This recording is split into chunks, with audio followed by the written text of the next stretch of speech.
party people. Welcome once again to the Party of One podcast, the actual play RPG podcast where the gaming table is always set for two. I'm your host as always, Jeff Stormer, and this week on the show, I am joined by Rev, producer and GM for The Crit Show, for a game of Cobwebs by World Champ Game Design. Cobwebs is a neo-noir RPG for 1 to 5 players that tells stories of reluctant investigators uncovering terrifying conspiracies and getting far more than they bargained for.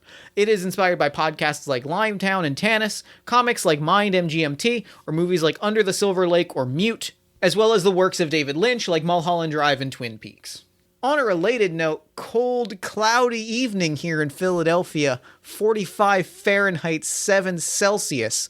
It's looking like it's going to be cold and cloudy throughout the evening into the morning, but those clouds are going to break by mid-morning, and we're going to be blessed by those beautiful blue skies and golden sunshine all along the way. Cobwebs is so great. It is such a moody... it builds conspiracy stories so well. I love the way that you really feel the danger building and the slow unraveling of a conspiracy. It is really well done, really well executed. I am so happy with this game, how it turned out. I love playing the game. I think you're really going to enjoy listening to it. You can find more information about Cobwebs at worldchamp.io/store, or you can check the show notes for more information. Like I said, Rev is the producer and game master for The Crit Show, an actual play podcast where the main story, the other side of the coin, is set in a world using the Powered by the Apocalypse system, Monster of the Week, Dungeon World, and more. Every Wednesday, the gang tries their best to solve Rev's mysteries, protect the innocent, and hunt monsters alongside their allies at the Indiana Paranormal Task Force. Their intentions are good, their dice rolls, not so much. You can find more information at thecritshowpodcast.com. They also play a variety of different games on their Patreon. We played Anyone Can Wear the Mask together. You can go check that out right now. It was a ton of fun. It was a really special and interesting game that I highly recommend. You can go check that out at patreon.com/thecritshow. Now, with all that said, let's go ahead and throw it over to me in the past so that he can get started with the show. Take it past me. Thanks, future me. This week, I am so excited to be sitting down with Rev. Rev, thank you so much for coming on Party of One. Oh, my pleasure. Thank you for having me. I'm really excited. I've been looking forward to playing this game on the show for so long. So I'm hyped for this recording in particular. Nice. So real quick, before we dive in, why don't you let the lovely listeners at home know about anything you've got going on that you might want them to know about? Yeah, so I am Rev. I'm the host and GM of The Crit Show, which is an actual play podcast where we play Monster of the Week and other Powered by the Apocalypse games, all within the same dimension-hopping narrative. And kind of the quirky thing about our story is that the players actually play as themselves. So you get to know the gamer and the character kind of at the same time. That's pretty dope. That's a good hook. I feel like I like that. I like that approach to getting to know the player, because I feel like it is very easy in actual play to lose sight of the player. Yeah. In the performance, and so I like that. I've played myself on a lot of different games, so I'm a big sucker for self-insert characters. They're close to my heart. So today we are playing, like I said, we are playing a game that I have been extremely excited to play on the show for a good long while. We are playing Cobwebs. Cobwebs is a game about unraveling a conspiracy. It is inspired by 90s and early aughts neo-noir type stories, such as the works of David Lynch, such as Brick, things that sort of last bastion period of noir before cell phones became a thing, and all of the rules that we had kind of established around noir kind of became moot. So that is kind of the general era that we're playing in. That is the general kind of story that we're playing in. We are doing something kind of dark and mysterious. The story is of our darling, which is an ordinary person, a person that's going to be shared between both of us, searching for the missing. This is someone in their life who has disappeared. The circumstances we'll figure out in play. The truth of it all we'll figure out in play. We're going to be unraveling our theories around this as we kind of piece things together. And we're going to watch as things kind of unravel and potentially get very weird. So let's talk a little bit about setting, and then we'll kind of set up the stuff to get going and play. The default setting of the game, which I think I'm pretty here for as a fan of that particular genre, is a small American city in the mid-90s or early aughts. Yeah. It is a place where pre-smartphone, pre-easy access to the internet where information was sparse and hard to come by. Yeah, I think that like you said, we kind of lose the noir element as soon as we have access to everything on our phones. Yeah, once the internet becomes a thing, it becomes much easier to like track down facts, and that changes the story. You can still make a very good mystery, but it becomes harder, and I want to kind of lean into this time and place. So what we're gonna do, once we've kind of now that we've got an idea of where we are going to set up our initial mystery. And the way that we're going to do this is we are going to collaboratively between the two of us create a monologue through the voice of our darling. And we're going to learn who our darling is. We're going to create a monologue in their voice where they kind of set up who they are, who the missing is, why they're looking for them, why they don't trust the authorities. It is an important note that this is not like a formal investigator. This is a very ordinary person that has sort of stepped into this role, and like what makes them the person that has to find them. So we're going to build our scenario one sentence at a time through the voice of our darling, especially because we're going to each be playing this character over the course of the game. So the way that we're going to do that is we're going to build this monologue one sentence at a time. Each of us is going to take turns saying one sentence, and we want to go back and forth until we've each contributed at least 3 sentences, each sentence including some kind of a lead, either a person, an object, a location, something for us to investigate later. Any questions about this opening process? I don't think so. All right. Would you like to go first, or should I? You go first. I think I think I am interested to see where you lead since you're antsy to play this game. There's a list of prompts that can help us build the foundation, and I'm looking in them right now. The first thing I want to drop in is I'm going to go with my initial, there's a prompt here that I'm really leaning towards, and I'm not quite sure what the sentence means, but I'm going to go with, the skate park used to be a safe place to hang out, but we don't go there anymore. Nice. So I think I'm going to go with just the simple, I'm worried about Nikki. And I'm going to follow that up with, the last time I saw them, they told me to meet them in the campus photo lab, but when I got there, they weren't there. The last time I saw them, they seemed like they hadn't slept in days. Professor Claxton is someone who seems to know more than he lets on. And I think for the last one, I found a bunch of balled up papers with random numbers drawn on them in their bedroom, and it made me nervous. I'm going to bring it back around a little bit and say all I want in the world is to make it with Nikki to the X Games next year, like we'd planned. So we've got some locations, we've got some leads, we've got some items, we've got some things to investigate, which means we can go to our first turn. So I have an important question for you, and that is, on our first turn, do you want to play the darling? Do you want to play our investigator? Or do you want to play the shadow, which is another character that our investigator is meeting with in the course of the scene?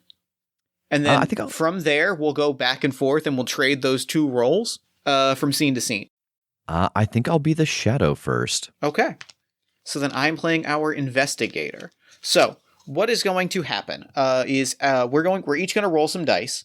And between us and our randomly generated third player, the machine, which is represented by this deck of cards that I'm holding in my hand, we're going to set the stage for what is going to happen in our first investigation scene. Over the course of the next 12 or less scenes, we will do some investigation. You and I will both privately create our own theories as to what we think is going on. We'll kind of steer the ship in the direction of what we think is happening. And what actually unfolds will be something neither of us can fully plan because of the results of us kind of playing some narrative tug of war a little bit. specifically, in our first scene, I, as the darling, am going to roll two light dice and take the lower result for what's going to happen. So I rolled a 5 and a 2. So we have to take a 2, which means that we are going to introduce a new lead to the scene. Something that I can explore later on. I think I want to introduce a new person to investigate, and I think this is. I'm going to introduce Nikki's roommate Maggie, who Nikki has been living with. I'm going to introduce Nikki's roommate Maggie, and I'm going to put Maggie on the board. I'm going to put Maggie on the board under ally. We have a playmat that we're playing with that gives us some information about who is an ally, who's a suspect, and who's a threat. We'll be referring to this over the course of the game. We'll try to make sure we explain what happens to things as they go on.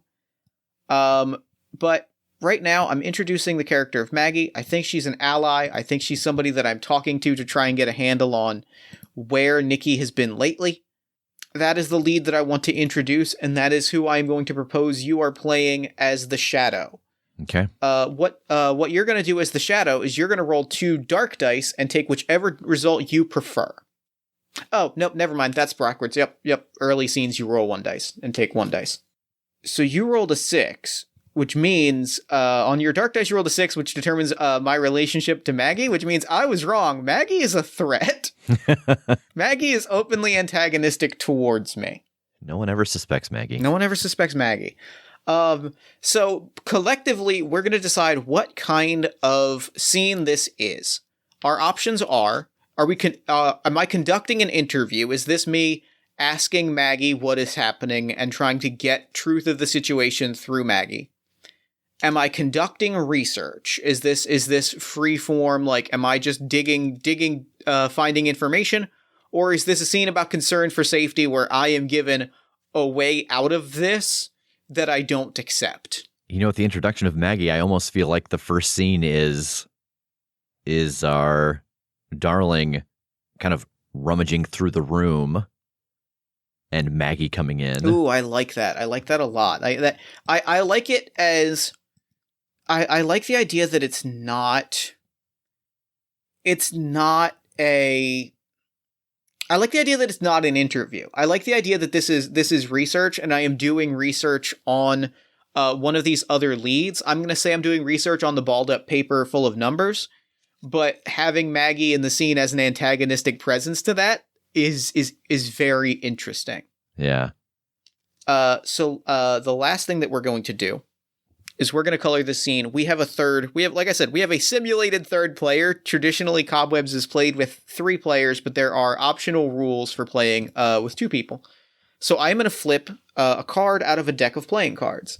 The suit and number are going to tell us some details about how we're going to play out this scene. And from there, we are going to just you and I play the scene. When we feel like we have adequate information, we'll call for scene's end, and then we will move some pieces and parts around as we see fit. But for now, let me flip the card and tell us as we start the scene. This is the 8 of Hearts, which means this is in circles running down is our sort of narrative seed. However we want to interpret that and tie that into the scene. And hearts are confusing. A thing you thought you knew is proven wrong. An ally acts in unexpected ways. A lead turns out to be a red herring. A suspect is revealed to be innocent, etc. And our narrative seed is running in circles. In circles running down. And I think the scene opens. I think the scene opens shortly after the monologue. I'm in Nikki's bedroom, and I am like, I've got these papers, and I'm starting to like unfold them on her desk, and trying to like, and I'm digging through like her waste bin, her trash, and like pulling out random papers and being like Chipotle receipt, Qdoba receipt. Okay, paper, the numbers, and I'm unfurling all of these sheets, and they are like college lined paper with the tiniest writing of like numbers, and they are just covered edge to edge, all perfectly uniform in individual rows, as I am laying these out all around me. And I think the door opens and Maggie is standing there just looking in at you. You know you're not supposed to be up here without Nikki present, right? I know. We've talked about this. We had the whole meeting. How did you even get in? Nikki gave me a key. What? We've been together for like a year and a half. How did you not know that? She's not supposed to just give away keys to whoever she feels like. Like, that is a group decision for the safety of everyone that lives here. The safety... no, that's fair. That's fair. You live here. I don't. I would like to, but...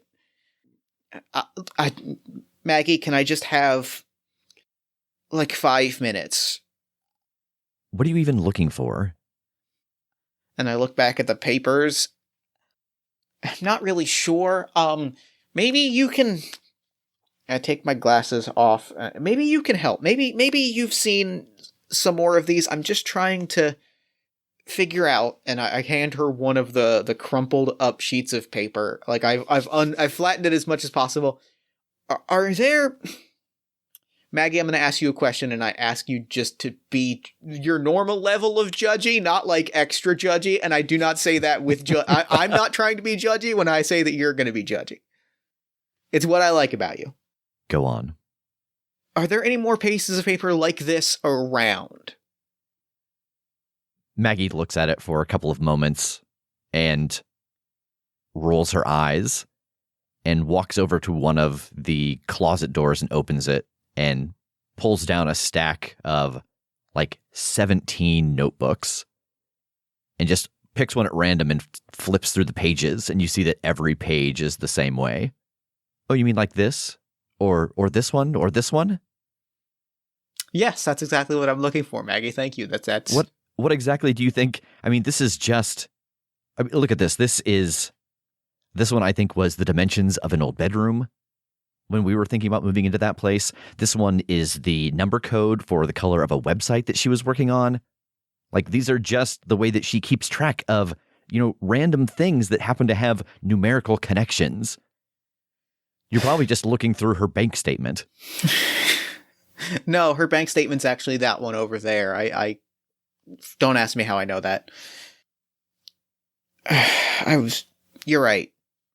You're absolutely right. And also, I want to thank you for being your normal level of judgy, because in doing so, you've given me some valuable insight to work with. This is what I love about Nikki, and I don't know why I thought for some reason that this was somehow something different. I'm gonna go. And I'm gonna add a lead to our sheet. Because I think something catches my eye, like something catches me out of the corner of my eye as I'm stammering and talking through these balls of paper. Numbers. Yeah. Okay, I gotta go. Maggie, I gotta, and I grab just a handful of papers, making sure to not make it obvious that I have grabbed these 2 receipts. And I'm out the door. And I think that as you exit, Maggie closes the door and she actually flips through one of the notebooks again and notice that, like, there's a tear mark, and like actually looks herself at one of the pieces from the trash and sees that it matches and just kind of dismisses it and closes it and puts it back in the closet. And I think the lead that I want to add to our list of leads is I'm gonna write down, and this is gonna sound silly, but I'm gonna write this down. I'm gonna write down Chipotle and Qdoba receipts, because I think what I've noticed is, like, as I'm running through like numbers in my head, I'm gonna add the detail to our... Well, I actually can't add... I can only add details when I get a result that indicates that I can add a detail. That is an important game detail that for me and for you and for our listeners. but I can introduce new leads, and I'm introducing a new lead of Qdoba receipts with the note that according to these receipts, and I noticed this because my brain was going a mile a minute at analyzing every number and trying to suss out Nikki's relationship to those numbers. And I realized as I was like reading these numbers off in my head that somehow these receipts have the same date and time on them to the second. I like that. Like, and they both have like her card number and like they have her name, and they are clearly like receipts that she got, but they are for two places across campus from each other at the exact same second. Okay. So I'm adding that receipt to our board. We go up to scene 2, and let me make sure there's not. So each of us has some post-scene things to do. Mine is that I add a lead to our sheet, which I am for our mysterious receipts. Yours is the character that you portrayed, Maggie. You can move this character. You can move this character to a different. You're going to move this character somewhere along the second half of the left half of our playmat. She's currently in the furthest section of threat. What we've got our little like danger clock in front of us. The closer she is to the center of that clock, the more danger she is in, the more danger she is in from discovering our conspiracy.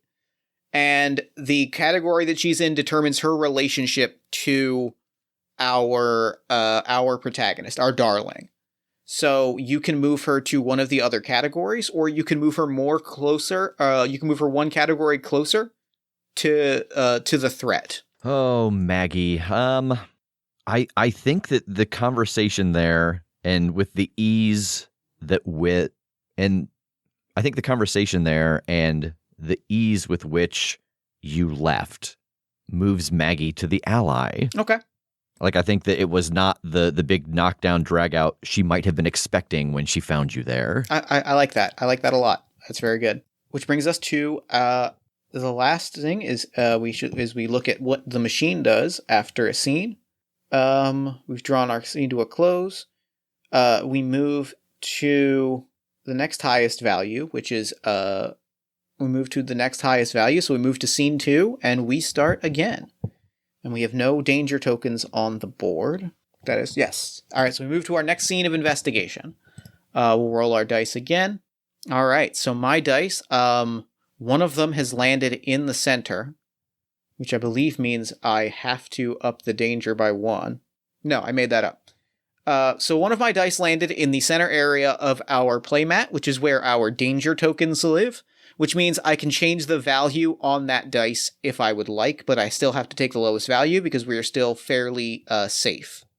The machine die, which is a d12 we roll to determine how dangerous the scene is, rolled a 10. Our current time value is 2, which indicates that we're still not in danger.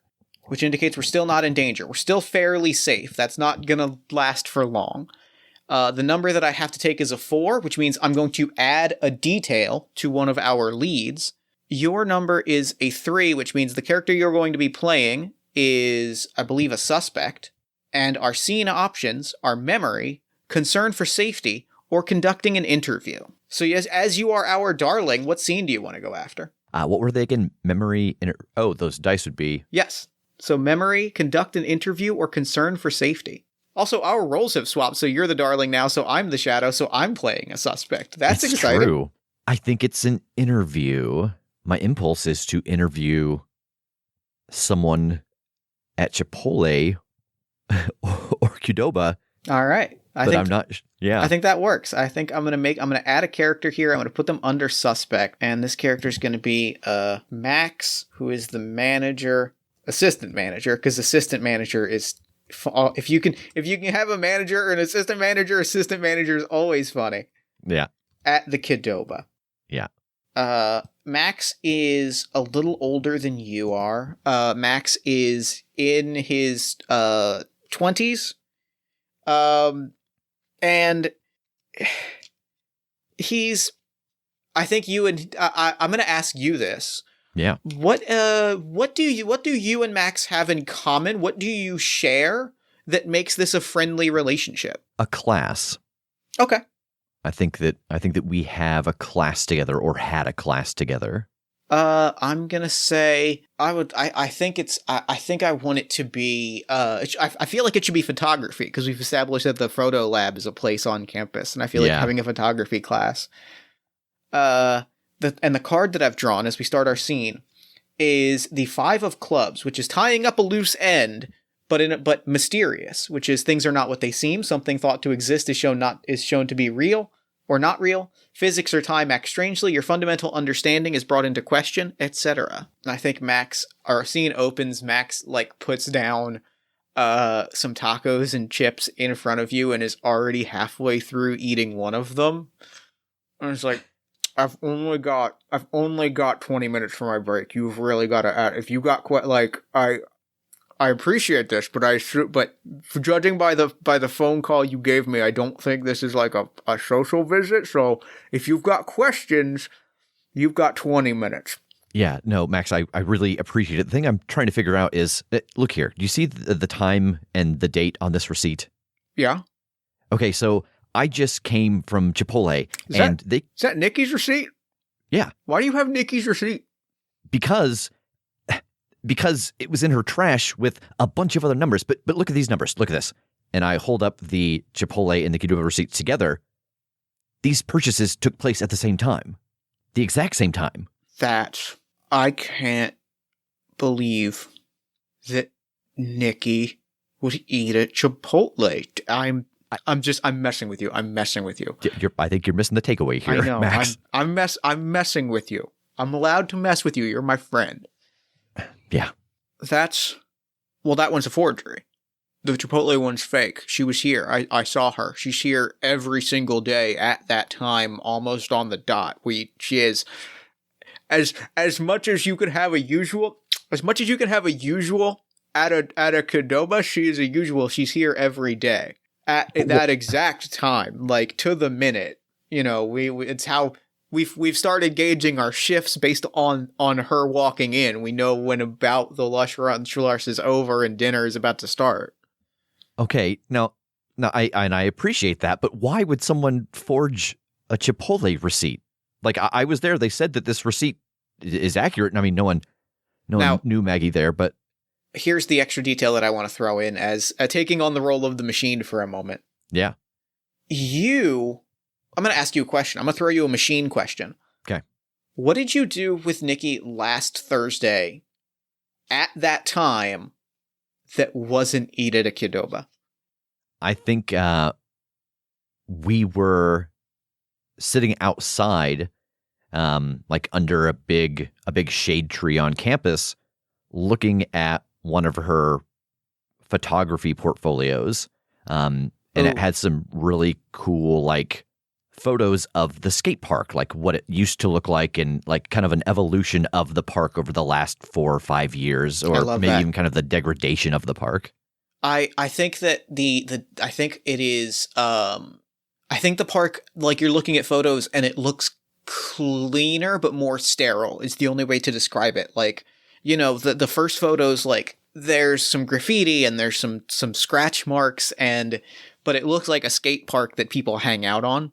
It looks almost like a staged photo in the last one, and it gets cleaner and like in a very kind of artificial way. Like the graffiti is too centered on walls and too crisp lines. I was thinking that, like, the graffiti disappears, but I love the visual of, like, the graffiti shifts into place.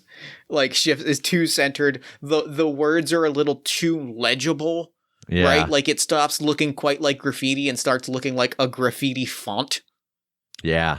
So, like, and I think the thing that, and the reason that you know it is because 4 o'clock hit and the bells in the school clock tower rang out like 4 chimes, so you knew it was 4 o'clock. But both of these receipts say like 4:02 or something, like, to indicate that she, you know, got here, ordered her food, and he's like, every single day she's here 4 o'clock. She's our 4 o'clock customer, dude. I don't know what you want me to say. No, not every single day. Last Thursday, we were hanging out on campus because I remember hearing the bells. No, she was here last Thursday, dude. I was with her at 4:00 last Thursday. I helped her with I helped her with her photography work. She said she was having problems with the developing fluid. Do you want me to go get a tape? Yes.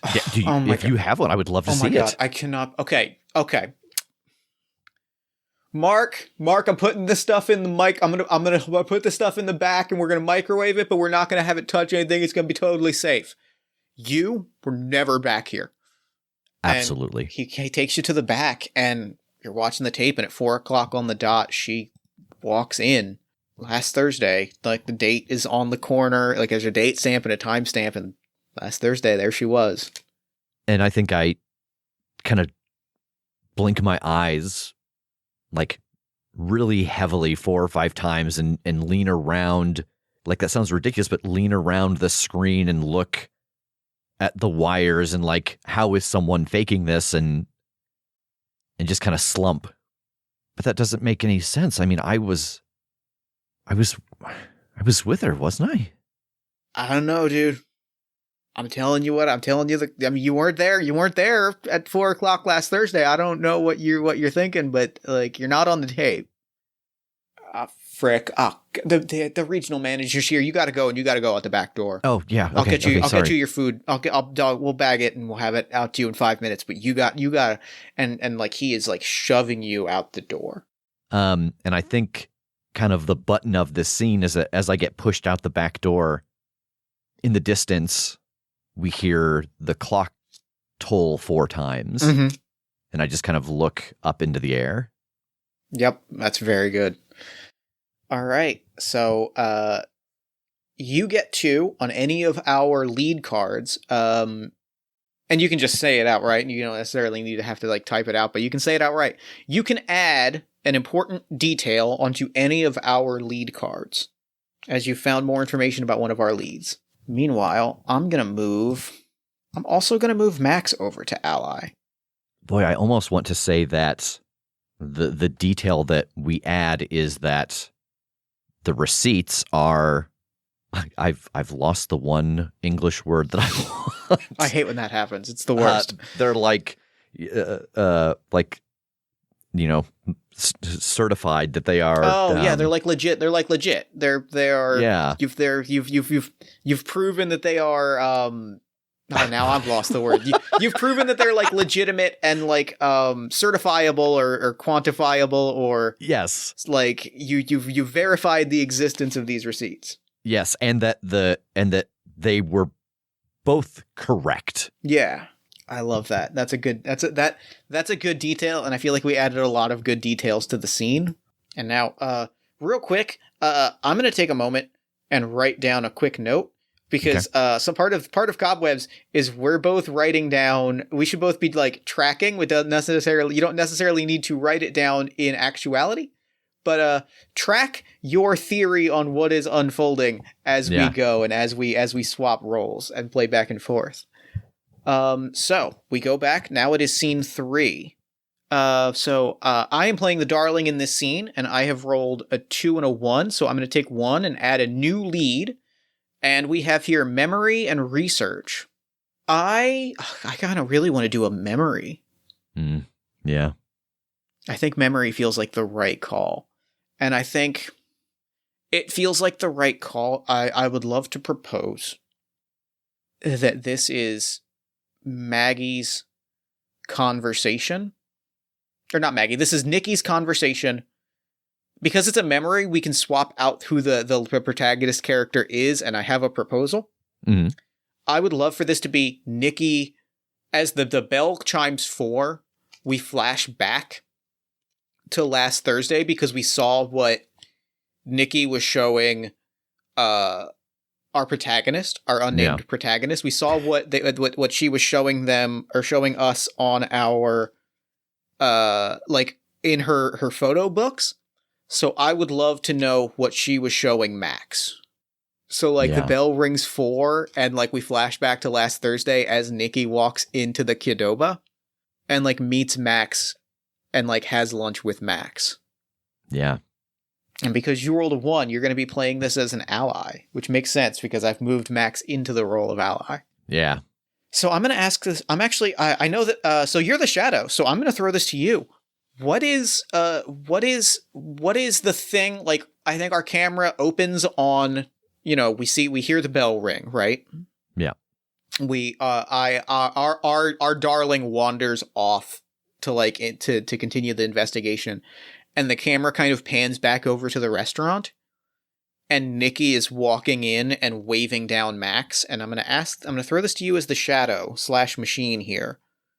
What is the thing that she is carrying that she wants to show Max? Like, what do we want her to be showing Max? We established that she was asking him about some of her photography stuff. And so I think it is an old camera with a bunch of different, like, manual f-stop controls. I love and, that. All the different dials and numbers. Yeah, and we now that you mention it, we said that Max said, and Max might be lying. I'm not like he was a suspect. So he had said that she was looking for help with like developing fluid. Yeah, and I'm just gonna say I feel like that means Max was probably lying. Yeah. So yeah, she comes in and she's like, Max, I'm gonna ask this once, and I'm gonna ask this because we're friends. Yeah, what's up? Keep your food on the other side of the table. I can't trust that cheese sauce won't get in this thing. Look at this thing. It is like it's a Rube Goldberg machine. I mean, it's just sometimes chips get away. What can you do? I get it.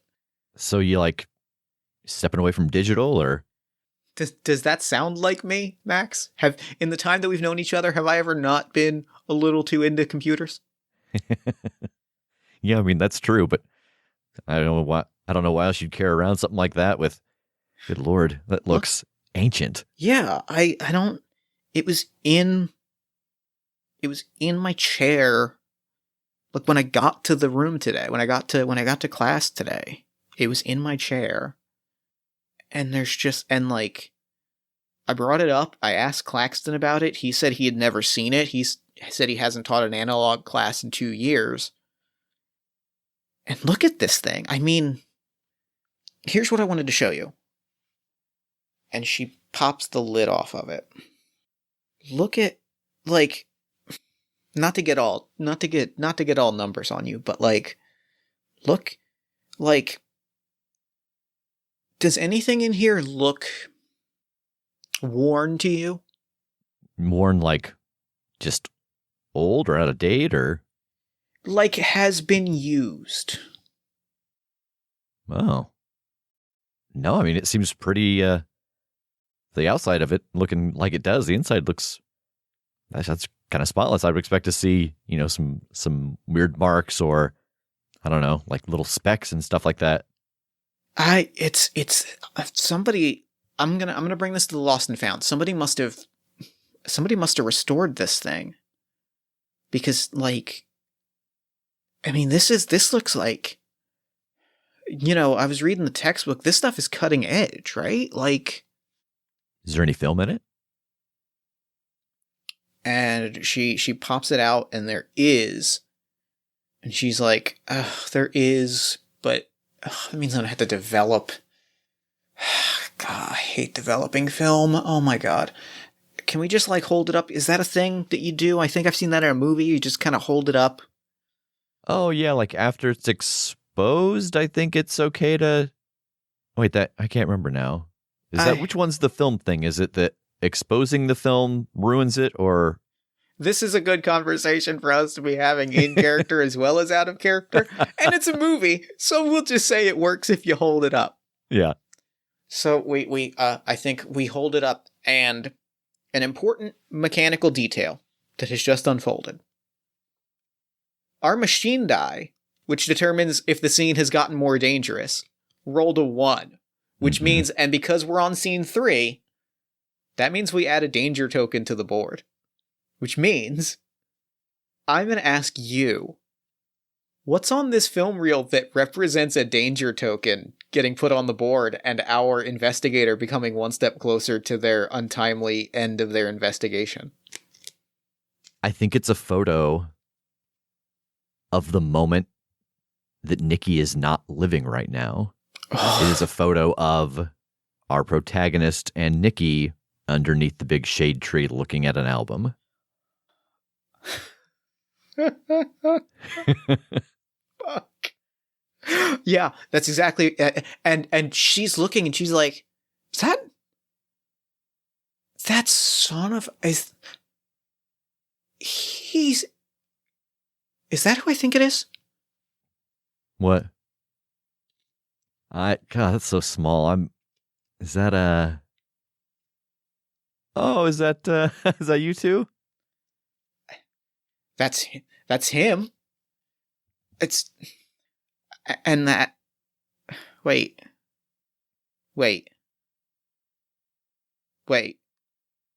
What? Max, I gotta go. Max, do you know where the developing lab is? Because I'll find it. I'll check the map. I gotta go. Yeah, no, it's next to the classroom. And I kind of yell that as she's going out. And she kicks open the door and just barrels her way out. All right, and that's the end of our scene. Yeah. And I think she runs by. I think the segue to our next scene is she runs by, like in like a crowded street. She runs by, and our protagonist is kind of stumbling down the street and just does not even notice. And there's a moment of a question of, does that happen at the same time? Are these simultaneous things, or was that last Thursday? Like, yeah. But we see that transition to her kind of running by our unnamed investigator. So, where would you like to move Max? You can move him to suspect or threat, or you can move him one step closer to danger. I think Max is moving to suspect. Okay. That seems like an awful important moment to not remember when talking to the protagonist. Yeah, why did he either misremember or B hide that from our investigator? That's a very good. I really like that. Okay, we go on now to scene 4. I like that now that we're into it, I feel like we're rocketing through scenes, and honestly, I'm here for it. Yeah. Once we got used to the rules, I feel like we're just trucking. So you are now the darling. I am now the shadow. I have rolled a 3, which means I'm going to be playing a suspect. You have rolled a 3 and a 4. Now your 4 is in the center of the board, which means you can change that number if you'd like, but you still have to use the lower of your 2 results, which means if you want to roll a 1 or 2 instead, you can change that to a 1 or a 2. And a 1 or 2, for context, for you and for the listeners, a 1 and 2 means you're going to be adding a new lead to the board, and a 3 and 4 means you're learning an important something important detail about one of the leads on the board. Yeah, I think I'm going to keep the die as it is and take the 3. Okay, so our scene options are research or a concern for safety. I really want to do a research. Yeah. I think I got to hit the photo lab. Yeah. I think the only lead I've got is that she was asking about developing photos, and so the question is, who are you playing in this scene? I think it has to be Professor Claxton. Okay, knows more than he lets on. Yeah. Okay. The photo lab is every campus photo lab from like a from a noir thing. So it's got the reels and they're hanging down the films. Big Pool's red light is washing over us. It is the scene where mysterious things happen. And at this point, I mean, it was just 4 o'clock. Or like it just rang 4, so it's pretty late. I think it's probably like 5-6 o'clock now. I think the building is mostly closed. And I want to add the detail. I don't know if I'm supposed to be in here. Mm. I think I think there's a scene where I watch a security guard walk by. I sneak in, and because I've forgotten to do it the last at least turn, I'm gonna flip our machine card. Yes, good draw. Go on. Such a good draw, Rev. This was a good draw. This is the 10 of spades. Spades are dangerous. The integrity of the investigation or safety of the darling has been compromised. And a 10, our narrative seed is from the past, what was once forgotten. That is good. So then, yeah, the school's I've definitely got to sneak in here. Like, I'm definitely not allowed in here at this moment. And I think as Professor Claxton walks in, I think I am doing exactly what Nikki was doing in our last scene. I'm looking closely at all of the individual film reels, and I'm looking for one of the skate park, because I know that that's Nikki's photos. And if I can find that reel, oh no, those must be digital. I guess I've got to be just looking at any of them to see if I see Nikki in any of them, or at least ones that I can recognize as Nikki's photography. And I imagine that they have one of those doors that is a cylinder, so you like step into it, and then it circles around so that you don't let light into the developing room. And so like we just hear the sound of that door rotating, and then Professor Claxton is there bathed in that red light. Most people would consider what you're doing right now an invasion of privacy. Hi, Professor. I can explain. I can absolutely explain. I can't really explain. I thought I could explain. Yes. I assume that, I was going to say I assume that those photos you're peering through are yours or have some relevance to you, but I know for a fact that they do not, since I have not taught you analog yet. They are not. And Professor Claxton walks over to one of the lines and starts plucking some of them off and rolling them up. I'm not sure exactly what you were hoping to find. Professor, can I ask you a question? It seems you already are. Fair. Have you seen Nikki around in the last couple days? There's a moment where his eyes land on the roll of film that he's getting ready to roll up, and I think that we, the audience, see that she is on every photo, but he rolls it up and turns to the protagonist. Not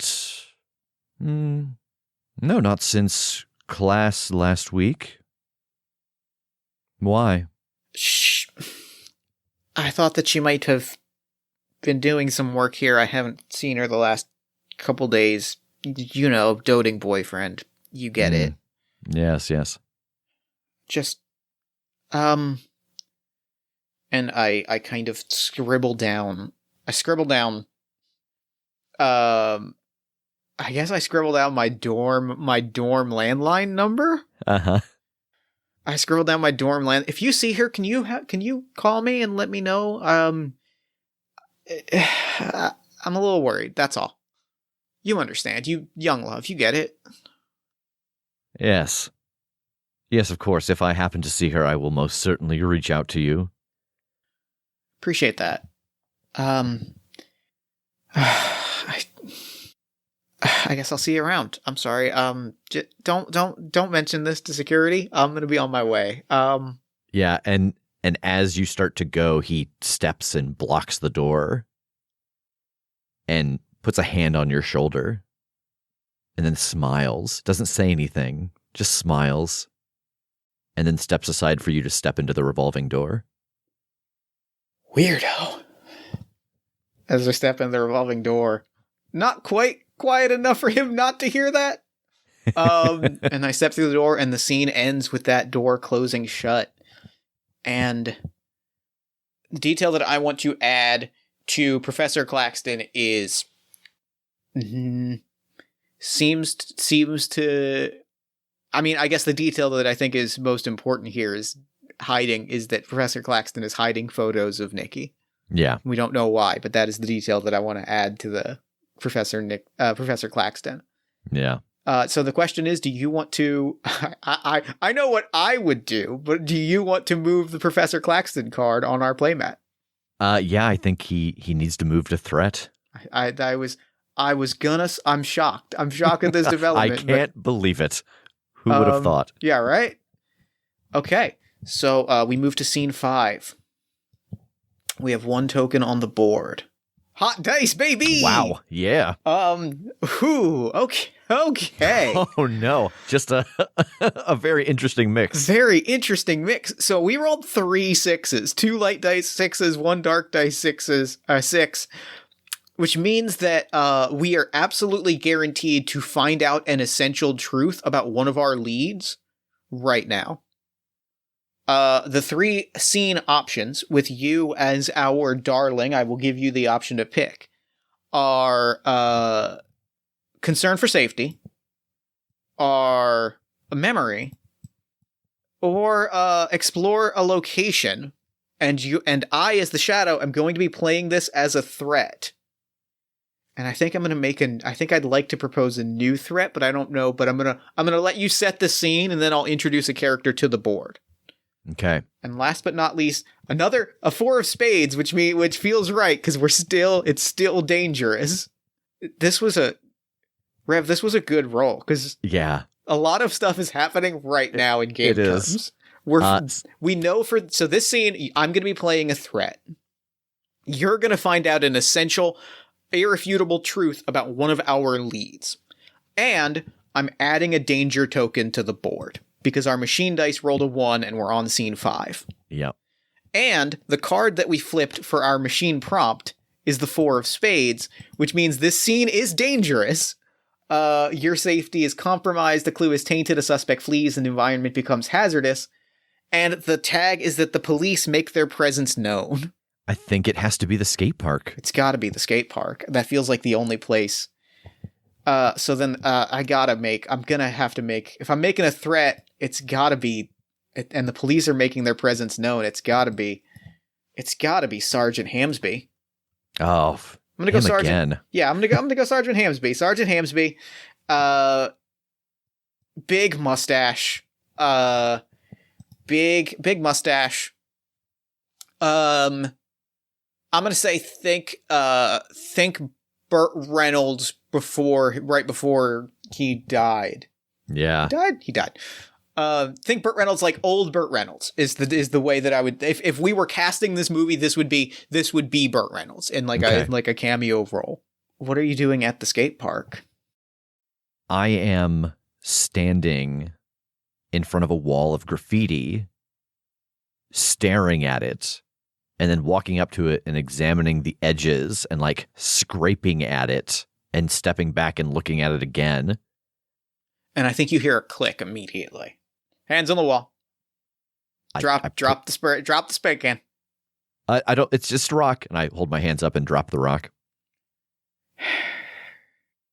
Kid, we come here once a week. We come here, we spray this down, and then your kids show up. You put it back up. You know how much taxpayer money you're wasting with this graffiti?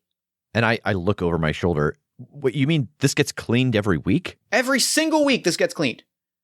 But they put the same graffiti up every week? Yeah, you tell me, you're the one doing it. No, I'm not. And I turn around and in my other, not in my hand, because I give me a shot. I turn around and my pockets, I've got in my pockets, not a weapon. Something I'd like to show you. Go slow. Okay. And very, very slowly, like keeping eye contact with them and just lowering one hand, I pull out the photo album and I open it and show like the wall and show the page of photos of this same wall over the last 4 or 5 years. Who would put the same thing every week if it just gets destroyed? That's not a question for me. That's what I'm trying to. I guess that is a question for you. Get out of here. And I'm gonna ask you now, kind of as the machine. Mm-hmm.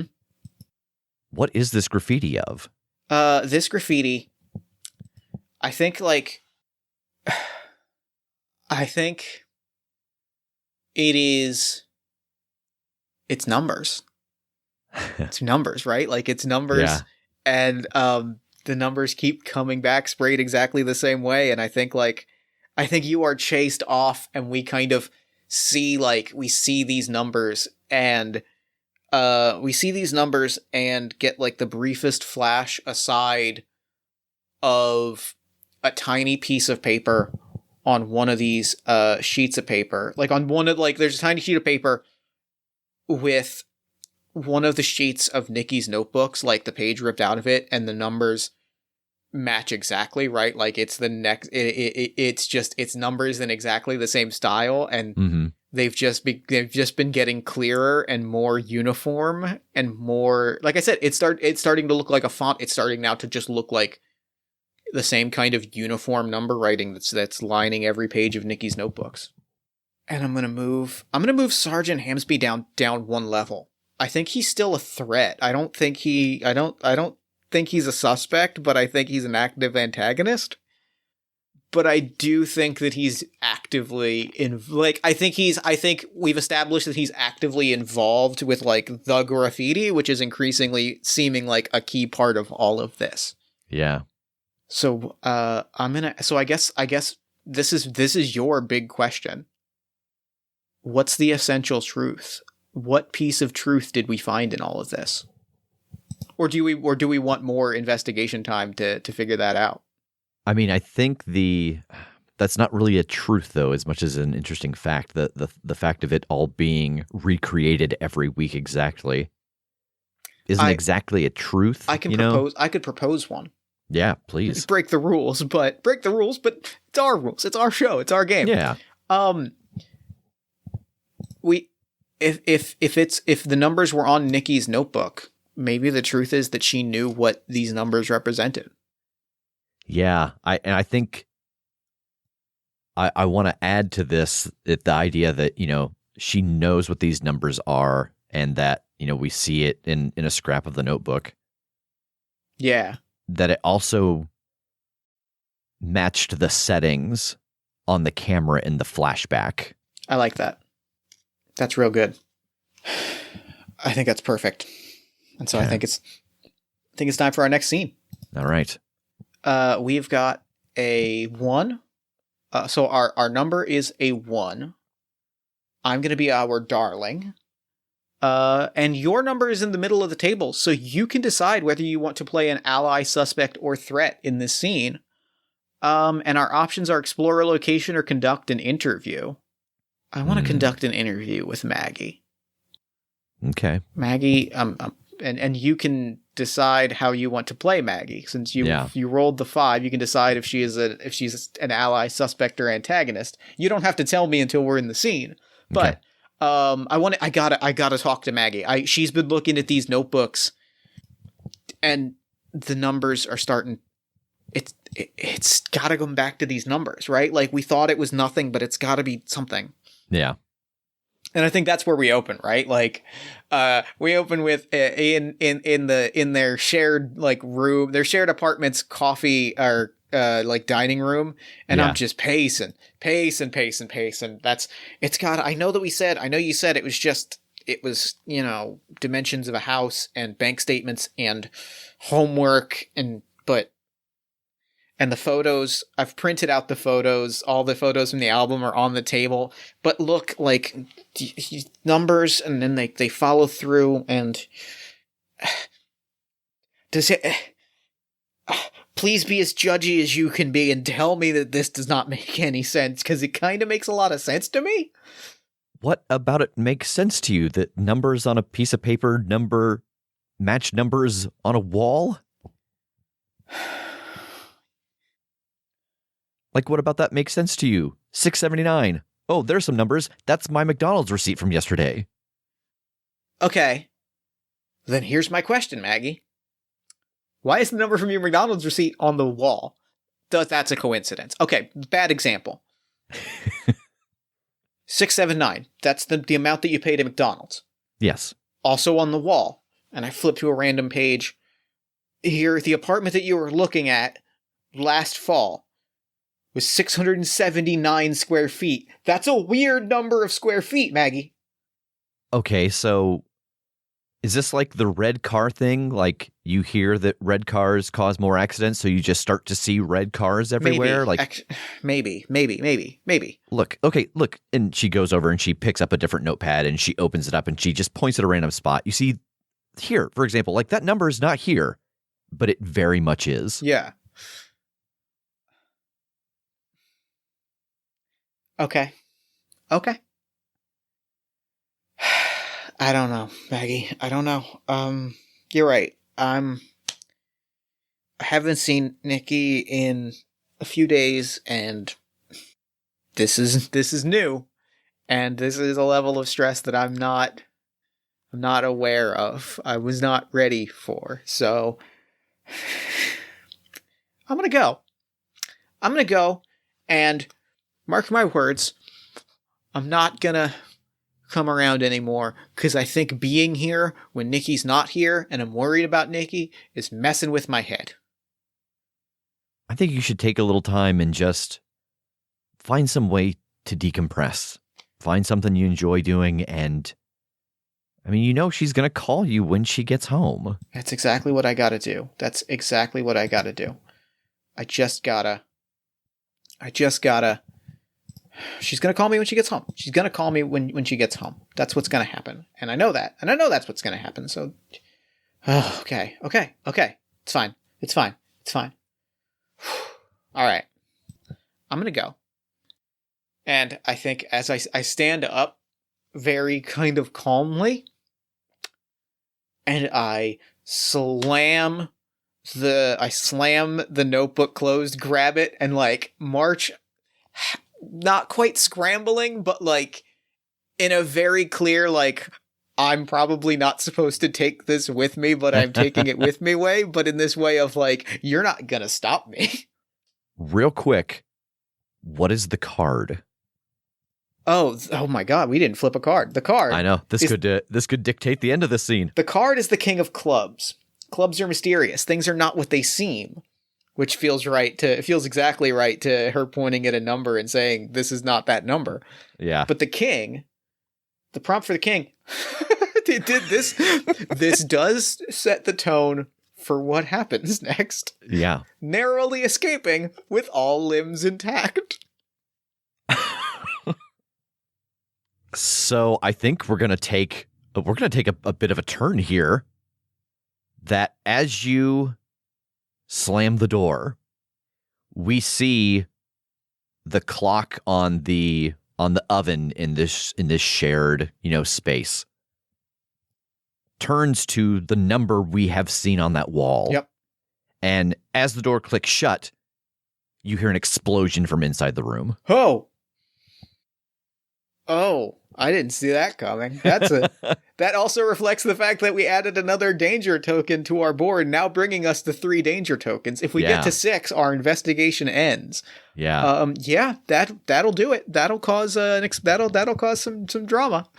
Yep. I think that'll keep me from coming back. That feels like a nice, safe 3 danger token / you survived scenario. Yep, it does. So I'm going to go ahead and I'm going to move Maggie to no, you get to decide where you want to move Maggie. I think Maggie just moves in. I think Maggie's going to move in. I like that. At least one. We'll maybe check back in with Maggie later. I like that Maggie is still on the board. And the thing I'm going to add to detail is Maggie. Nope, I'm going to add Nikki's bedroom is up in smoke. That's the pertinent detail from that scene. That's the truth that I uncover. That not the truth, but the fact that I uncover is that Nikki's bedroom has been obliterated. We move to scene 7. And now we're at 3 or more. So what happens now is you're going to roll 2 dice. And you just get to freely pick which of those 2 dice you want to be. Okay. So you roll a 2 and a 6. You can decide if you want to be an ally or a threat. And I roll 2 dice, and I believe I get to pick also. Let me double check. No, I only roll 1 dice. So, I go ahead and delete this one. So I'm going to take a 1. So I have to add a lead to our board. You can choose whether you want to be an ally or a threat. You don't have to tell me until the scene starts. And my options are research, memory, or concern for safety. I gotta take research. I've got the notebook. And we are not adding a danger token this scene. Can I make you a pitch? Yes. What about a memory with Maggie and Nikki? Ooh. Now that we have kind of closed the door on Maggie. I like that. I like that a lot. Yeah. I think Nikki... I think we see the explosion, right? We see the explosion, and I think like we see the explosion, it freezes, and we hear. So this is weird, right? Like, yeah, and we cut to the kitchen, Maggie sitting in the exact same spot. Photos of Nikki and our protagonist laid on the table. I'm in these photos. Well, yeah, didn't someone take them for you? Like, these are super cute. I just assumed they were some kind of like, oh, we're getting engaged or whatever. Okay, one, we've been together like a year and a half. That is way fast. Two, I wasn't here for these photos. What do you mean? I mean, I was at lunch. Look, and I slapped down the exact Qdoba receipt that we saw earlier. Oh, I gotta flip a card. We have the 4 of clubs. Police make their presence known in a mysterious way. So I'm gonna say I slapped down the receipt. I slapped down the receipt, and I'm like, look, I was at lunch. The time thing on the bottom and the time thing on the receipt. I was not here for this. That doesn't even make any sense. You're clearly there. You're in a photo. Maggie, I don't know how to explain this. I wasn't. How could I have been at 2 places at the same time? That doesn't make any sense. You can't be at 2 places at the same time. I mean, it's simple. What the register, the receipt, the time change. Who knows? Maybe it's just an hour off. What? It's got to be something. I've just like Maggie, you're my best friend, and sometimes I need you to just be really judgy, and it's why we're best friends. And I can't. This is just super weird because I know I was never on the park with him. I know that we've never sat there together. Look, if you're sure you weren't there, then figure out who took the photos and ask them about it, and they can probably, like, yeah, you were here. Do you remember? Like, jog your memory. Yeah. That's a great point. Yeah. What am I talking about? That's obviously the next thing to do. That's easy. That's simple. Okay, we can do that. We can do that. And I think she picks up the phone, or I think she goes into her bedroom and closes the door. And we follow the door. We cut back to the smoldering wreckage, and our investigator is in a cop car being driven off. Yeah. Yep. All right, next scene. Let's roll some dice. Let's delete some dice here. Oh, well, that makes my life a little easier. So I've rolled a 6. So you're our darling. You have rolled a 6, and I have rolled a 6 or a 2, which means I can be an ally or a threat. Oh, I guess the last thing is, I'm gonna add is we need to do our post scene things from last turn. Oh yes. I'm gonna put it in parentheses because we don't know who took them. I'm gonna add the photographer. Yeah. And would you like to move Maggie closer to the threat or to another category?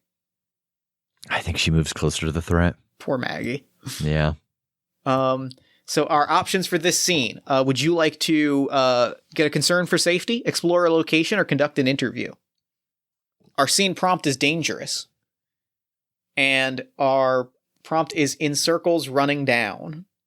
I mean, it has to be an interview, but I almost feel like it is not me who's giving the interview. Oh, I see. I'm okay with that. I'm okay with it being an interview. Yeah, I think that feels right. I think you're in an interrogation room. Hamsby is pacing back and forth. Those photos that we saw earlier are scattered on the table. The receipts are there.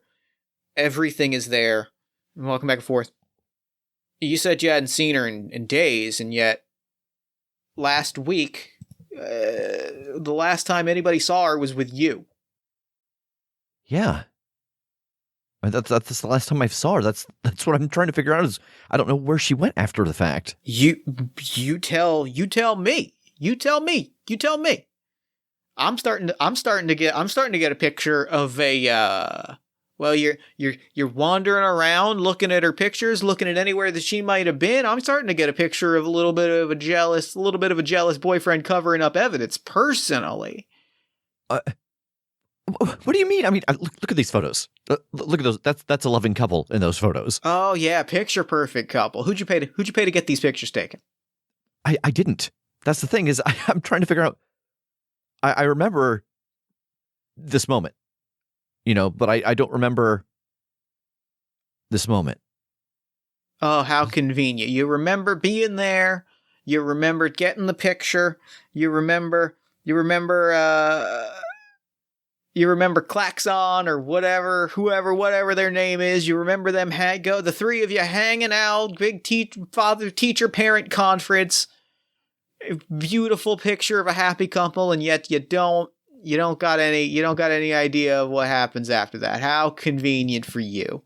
No, it's super inconvenient. And then suddenly her apartment goes up in smoke. And suddenly you just happen to be there. Is Ms. Maggie okay? She's fine. She'll be fine. She's in the hospital. No major injuries. Well, she's banged up, got a couple burns, but she'll be okay. Your bystander, your secondary target was fine. What? Secondary? I don't understand. Where did you get these photos? They were handed over to us by the person that took them. Who took them? You should know. He was there with you. It was the professor. No, that doesn't make any sense. He wasn't there with us. We were sitting there looking through the photo album that I showed you before with all the photos of the skate park, and it changes over the years, and the bell rang, and she said that she had to go soon, and so we said goodbye, and then she left, and he wasn't there. I mean, I would have recognized him. I don't know what to tell you. He handed us these photos himself. He said we would need them. So if he didn't take them, at least he knows who does. So, I mean, what do I do? What do I do now? I've never been questioned before. And I think he's like, well, I would recommend getting a lawyer, but I think it's a little late for that because I think you've told us plenty. And at that moment, another detective bursts in. Yeah, I don't know how to tell you this. They're dropping all charges. He's free to go. I can go. And I think Hamsby is like, no, you can't. We almost got. Yeah, I don't know what to tell you. We got a call that said they were dropping all charges. Free to go, kid. Thanks. You said the Professor Claxton gave you those? Yeah, I guess. But I would take my advice here and maybe take a vacation out of town. Catch my drift? Yeah. Yeah. And I stand up, and it's an awkward moment because I'm still chained at the hands for a second. So there's a bit of a ruffle on the table. And then they unlock me, and I walk out, and I'm just looking at those photos the whole walk. And with that, I think our scene ends. I'm going to move Hamsby a little closer to the threat. I don't think he quite moves into a suspect or an ally, but I do think that he's getting more and more wrapped up in whatever's unfolding. Yeah. We move to our scene 9. What You rolled a 1? Hold on. I forgot that we're on Google. I can find out. You rolled a 6. So what's the truth? What truth did you uncover about what's unfolding? I think the truth that Maggie was somehow in both places. Okay. I like that. Because we are in that photo together. Or Nikki's in both places. Or yeah, Nikki, sorry. Yep. Maggie's in a lot of places, just all over the... Maggie's in one place and it's not going great for her. But Nikki was definitively in 2 places. It's quantifiable. It's provable. And Claxton knew that. Yeah. I like that. All right, let's roll our next scene. Scene 9. Okay. We rolled a 5. All right, so I am our darling. I rolled a 5, which means I am going to uncover an essential truth here. And you can be an ally or a threat. You rolled a 2 or a 5, and our options are memory, explore a location, or research. Oh, I should pick, right? I'm the darling. I get to pick. I got distracted. My bad. I was like, when's Rev gonna pick? I think I want this has got to be research. I've got to be breaking into Claxton's office. Yeah. It's the only thing that makes sense. And I feel like Claxton has got to be on the scene, and you can decide whether at this moment Claxton is an ally or a threat. But at this point, I have snuck in through the window, and you have walked in just in time to see me like tearing through files. Your office is a mess, and I'm standing perfectly calm in the middle of the room. I thought for sure when the sergeant told you to take a little break, you would actually heed his advice. You had the photos. Yes. You had photos with her on them.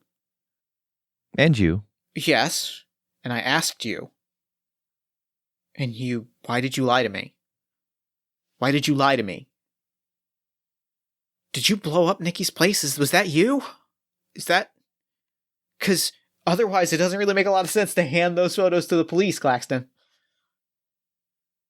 I didn't tell you not to hide anything, but because I have seen your reaction to minor bumps in the road. You have something that Nikki did not have. A limited scope. The hell are you talking about? Exactly. Nikki saw the patterns. She understood the larger picture. You barely perceive the single photo you're looking at. I think at that moment, I see this immaculate film camera on Claxton's desk. It's the exact camera we saw earlier, and for a second I hear Nikki's voice. I hear Nikki's voice, or I hear Max saying like, "Yeah, she was getting into film development," and I hear Claxton's voice say like, teaching you film until next year," and I think I grab the camera. I think I bash it over Claxton's head and I run. I think I gotta piece together this camera, and if Claxton knows something, I don't even think. I think I grab the camera and maybe Claxton's portfolio or like his like office notes, his briefcase, and I smash the camera on his head and I just bolt out of there. Yeah, and you take the camera pieces with you or leave them behind? I think I'm taking the camera with me. Okay. And I think that's scene. And I think the truth that I want to add is that Professor Claxton was behind this. Yeah. In whatever capacity that means. I have my theory, but I think Claxton is behind this. Yeah. And where would you like to move Claxton as we go to our next scene? I think that he moves a step closer to the danger. Okay. So I rolled a 5. Or so you rolled a 5 as our darling. And I rolled 2 3s, which means I'm playing a suspect. Is this a memory or is this research? I think this is a memory. And this is, it's worth noting, our 5th danger token on the board. Yeah. Okay, our memory. It's got to be Nikki with Claxton, right? Yeah. We're on scene 10 of 12. Yeah. It's got to be Nikki with Claxton. And I think Nikki is I'm going to say in the dark room. I think it's in the dark room. Nikki is developing these photos. Or maybe it's in Claxton's office. Maybe like we do the thing again where we Nikki like the investigator runs out, our darling runs out, and Nikki is sitting in the office, photos again sprawled out, and is like, Professor, who took these? I did. I know that's... I don't understand. Yes. Oh wait, you're the darling here. Oh, that's true. We got our roles mixed up. I took these photos. But I don't remember being there, having these photos taken. Of course not. You you haven't been there yet. Well, I mean, you have, but you haven't. And I look at the photos and I pull the receipt out. Ah, is that the Chipotle or the Qdoba? It wouldn't matter which one it is. They'd say the same thing, wouldn't they? Of course. One of the simplest exercises that we offer. Nikki, you're a remarkable student. You are someone capable of great things. You are capable of so much more than you realize. And I and my associates are prepared to offer you an opportunity that I know you are going to appreciate having accepted. I remember in your first class when you talked to us about composition and lighting, and she is looking at photos on the wall. And I asked you, how do you get good lighting and good composition at historic moments? Like when they raised the flag at Iwo Jima, or when that swan touched down on the water, and you said it was all about being in the right place at the right time. You didn't mean luck, did you? Of course not. Maggie, of course not. Maggie, of everything, time, it's all happening at once. And it's merely a matter of knowing which slides on the film reel to look at. And if you join us, if you work with us, and I think at this moment, like 3 other professors have walked into the room, all looking just slightly different than Professor Claxton, we can make great things happen. And I'm calling scene. Yeah. And I'm going to move Claxton. I think Claxton's got to just move down, right? Like, Claxton moves down. Yeah. And our next scene. But I guess it's probably easy to ask you, what's the essential truth that we learn in this scene? Yeah, I think that the essential truth is, I think to put it in the language that's in my head, people capture great photos of history after it has happened. I love that. And so we're on scene 11. I have rolled our 6th danger token. Yeah. The investigation is over. We are going to let me flip to endgame to describe what happens. And we can set this scene how we like, and then we move into our endgame. When danger abounds, when we accumulate 6 danger tokens, the Darling has their investigation forcibly cut short. We have one more scene to narrate the story's ending. I know exactly how I want it to end. So this is our last scene. And I know exactly what I would like to happen here. Yeah. I feel like this has to be a scene between Nikki and our investigator. Yeah. And our investigator is barreling out of the office, flipping through notes and seeing all of these historical photos. Runs out onto the lawn. And there's Nikki. Sitting. In that exact spot. Just as the bell tolls 4. Come over here or you're going to miss it. And I sit, and I sag my shoulders, and I just... This is going to be a quick moment, isn't it? It is. And as she says that, from behind another tree, Professor Claxton comes out holding the camera, even though we also see that our protagonist is holding kind of the beat up version. And I think that I smile genuinely. Sadly.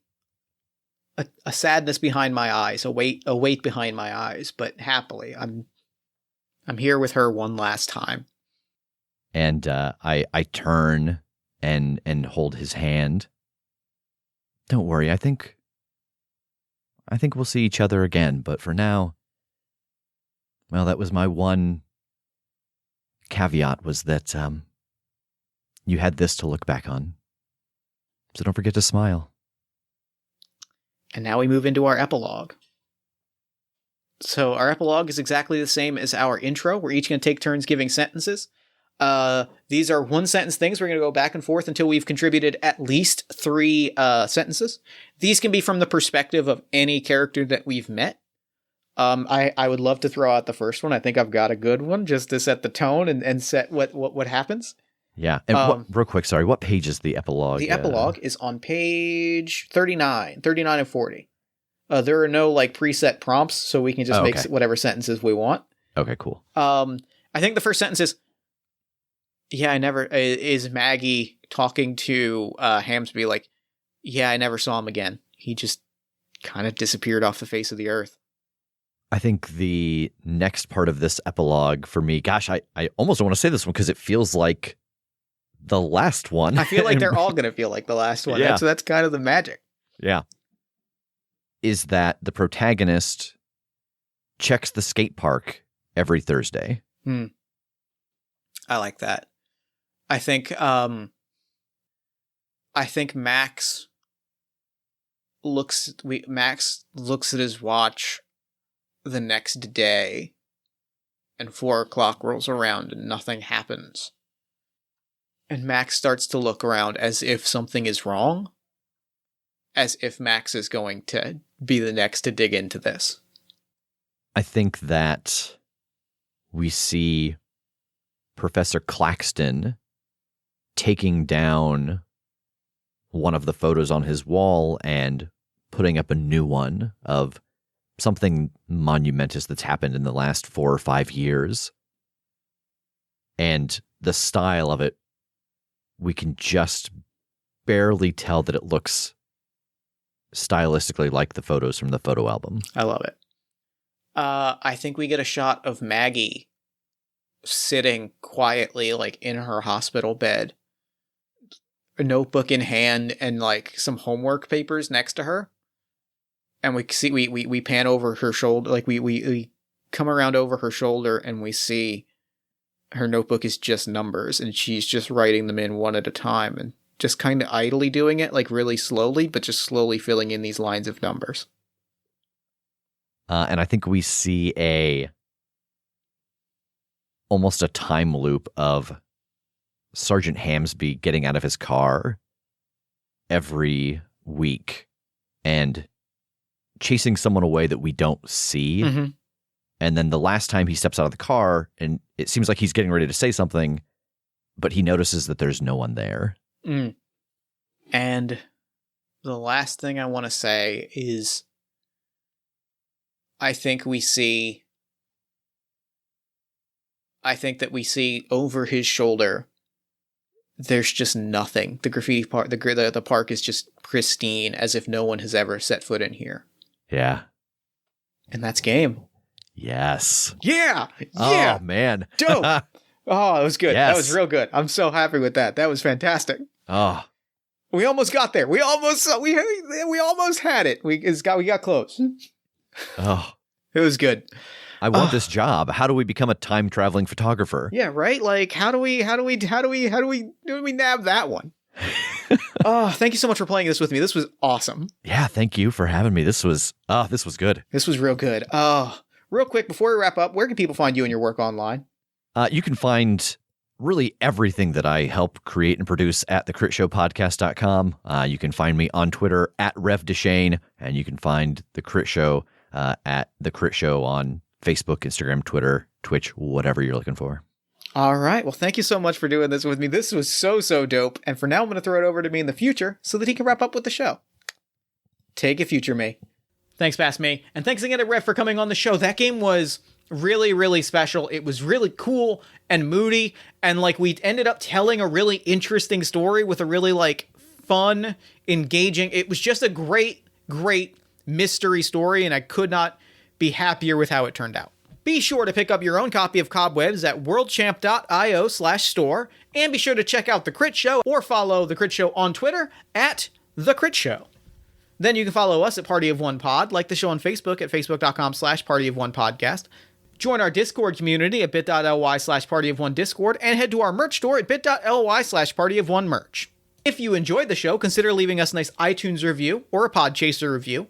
Consider supporting the show financially at patreon.com/JeffStormer or ko-fi.com/JeffStormer. Or just, telling a friend about the show, saying you like the show on social media.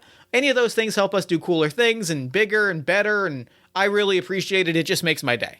The other thing you can do to support the show is by supporting the other podcast I produce every week, All My Fantasy Children, which is a character creation, storytelling, and world-building podcast on the One Shot Podcast Network, in which every week my best friend Eric Tano Saez and I take a listener-submitted prompt, we spin it into an original fantasy character, and we populate a shared universe one story at a time. New episodes drop every Friday-ish at oneshotpodcast.com.